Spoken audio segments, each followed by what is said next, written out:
kay Pyra Lucas mga kababayan, ito pong si Toby Tiangco. Kasi kung titingnan po talaga natin mga kababayan, ito kung babasahin po natin itong post ni Atty. Jesus Palsis, talagang magigising po yung mga kababayan Pilipino natin na di umano, bilib na bilib dito kay Toby Tiangco. Kasi itong si Toby Tiangco, talagang literal na ano po ito mga kababayan Talagang literal na may pagka-DD po ito. Bakit po natin nasabi? Kasi kung titingnan nyo, sabi po dito, ni Atty. Jesus Palsis, eto daw anong pinagsasasabi mo, DDS Toby Tiangco? Panahon ni Duterte, part ka ng supermajority coalition. Niya, tapos never mo siya inupose o never mga kababayan, kinontra ni Toby Tiangco ang pamumuno ni Duterte noon. Kahit na maraming kapalpakan at marami pong mga anomalya na nangyari sa panahon ni Digong. Sabi pa dito mga kababayan, wala kang kinontra na policy or politika ni Duterte. Wala kami narinig sa'yo tungkol sa war on drugs noon. Wala kang sinabi sa ABS-CBN shutdown. Wala kang sinabi sa fake cases against Dilima, Trillanes, and Len Robredo. Wala kang sinabi sa Parmali corruption scandal. Tapos pagkapanalo ni PBBM, syempre, popular, umabango si PBBM sa publiko. Noong 2022 mga kababayan, ang ginawa ni Toby Tiangco, sumali siya sa grupo ni PBBM. Kasi nga mga kababayan, mabango. Mabango si PBBM noong 2022 mga kababayan. Kaya nga ito, hanggang ngayon paninindigan pa rin namin na kung hindi dahil kay PBBM, baka natalo pa ni Kiko Pangilinan yang si Sara Duterte. Anyway, tuloy pa natin. Sabi pa dito, naging campaign manager ka pa nga ng senatorial slate ni BBM last year, May 2025. Kaso, inraidor mo, palpa ka as campaign manager. Hindi mo nilaban at sinuko mo ang Visayas at Mindanao sa mga Dutertes. Pinahiya ka pa nga ni Rico Hizon. Pinakcheck ka on the spot sa interview mo. Tapos biniro ka pa sa dulo na baka ikaw ang firm leader sa House Speaker na kailangan mo ng bansa, mga kababayan, na kailangan ka mo ng bansa. So ngayon, kung titingnan nyo, di ba, nagugulat kayo mga kababayan, bakit marami ang natalo sa alyansa ni PBBM. Kasi nga pinabayaan ni Toby Tiangco yan. So po mga kababayan, ang campaign manager ng 2025, pero ano pong ginawa niya? Yung Visayas at saka yung Mindanao, sinuko niya sa mga Duterte, sa mga kaalyado po ni Digong. So sabi pa dito mga kababayan, ito pa daw.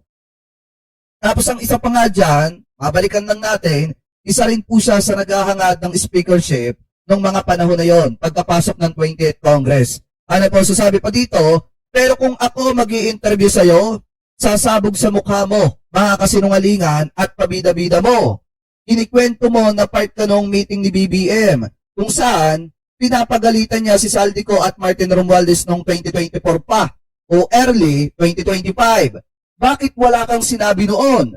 Bakit hindi ka nag-privilege speech noon tungkol sa korupsyon?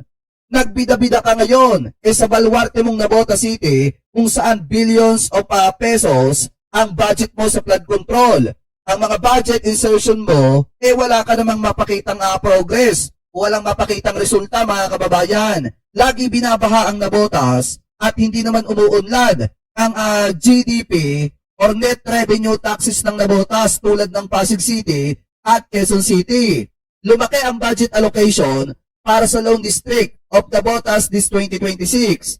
Diba after mo tumahol kaso hindi mo pa din nakukuha ang gusto mo, which is to the speakership or appropriation chairman ng House Committee mga kababayan or ng House of Representative. So sabi pa dito ni Atty. Jesus Palsis, trapo ka Toby. Or trapo daw itong si Toby Tiangco. Bakit mga kababayan? Hindi ka palang nauhubaran tulad ng ibang mga kunyari anti-corruption crusader.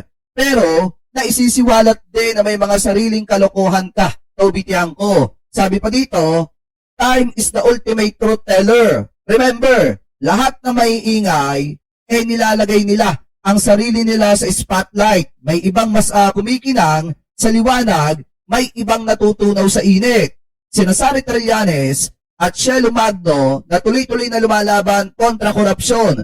Kumikinang ang kanilang liwanag at walang baho na maibato sa kanila. Ikaw, Toby Tiangco, ayusin mo muna ang agricultural smuggling, 2.6 billion, cigarette smuggling at flooding sa Nabotas bago ka magbida-bida sa national stage. Kasi kung hindi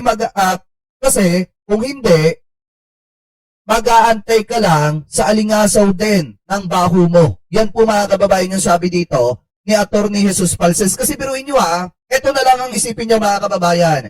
Nung panahon ni dating Pangulong Duterte, ang dami po ng kalokohan na nangyari. Na ang dyan yung mga magnetic lifter na, di ba kung saan na lang natatagpuan at wala na po yung ipinagbabawal na bato, yung kontrabando. Ang pinakamasaklap pa dyan mga kababayan, laganap yung pogo nung panahon ni Digong. Ang pinakamatindi pa dyan, yung Parmalim, yung pharmaceuticals ka mga kababayan, na nangyari din sa panahon ni Digong, na napakalaki at napakatindi ng korupsyon at itinaon pa habang dumadanas ng matinding crisis ang mga kababayang Pilipino po natin. Ang isa pa dyan, kung iisipin po ninyo mga kababayan, yung mga flood control project na Ghost Project, na mismong si Duterte ang nagsabi, pero tahimik po si Toby Tiangco at walang masabi at hindi makapag-ingay mga kababayan patungkol po dyan. Kaya nga tayo nagtataka dito kay Toby Tiangco bakit ba mga kababayan, ngayon siya nagbibida-bida?